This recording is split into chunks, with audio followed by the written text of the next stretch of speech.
ये बात अक्सर कही जा रही है कि पश्चिम बंगाल और असम जैसे राज्यों में डेमोग्राफिक बदलाव ने वहां की मूल संस्कृति, अर्थव्यवस्था और सुरक्षा पर गहरा असर डाला है और शायद यही खतरा उत्तराखंड के सिर पर भी मंडरा रहा था। लेकिन धामी सरकार के नए लैंड लॉ ने इस खतरे पर लगाम लगाने की तैयारी कर ली है। दरअसल पश्चिम बंगाल और उत्तर पूर्व के राज्यों में अवैध घुसपैठ कोई नई समस्या नहीं है। खासकर बांग्लादेश से हो रही अनियंत्रित घुसपैठ ने वहां की डेमोग्राफी को पूरी तरह बदल दिया है।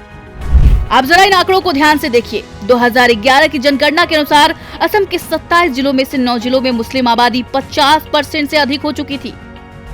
त्रिपुरा स्टेट सेंसस रिपोर्ट 2011 के मुताबिक त्रिपुरा में 1881 में आदिवासी समुदाय 63% था, जो 2011 में घटकर 31% रह गया।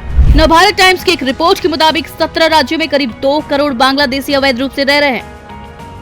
ये सारे आंकड़े सरकारी हैं। घुसपैठियों के कारण इन राज्यों में रोजगार के अवसर कम हुए, अपराध दर बढ़ी और सांस्कृतिक पहचान खतरे में पड़ गई। अब यही खतरा उत्तराखंड के सिर पर भी मंडरा रहा था। नैनीताल, देहरादून और हरिद्वार जैसे जिलों में बाहरी लोगों द्वारा जमीन खरीदने के मामलों में तेजी आई थी। इसका परिणाम ये हुआ कि जमीन विवादों और उल्लंघन से जुड़े मामलों में भी वृद्धि हुई। बहरहाल यहाँ उत्तराखंड की धामी सरकार ने समय रहते लैंड लॉ लाकर इस खतरे पर नकेल कस दी। पहले यूसीसी और अब सख्त भू कानून लाकर डेमोग्राफिक चेंज को रोकने की कोशिश की गई है। इसके और भी कई फायदे हैं। बाहरी लोगों की जमीन खरीद पर रोक से स्थानीय निवासियों की जमीन सुरक्षित होगी। जमीन की कीमतें स्थिर रहेंगी, जिससे घर और खेती के लिए खरीद आसान होगी। महंगाई पर रोक लगेगी। अंधाधुंध निर्माण पर रोक लगेगी, जिससे प्राकृतिक संतुलन बना रहेगा।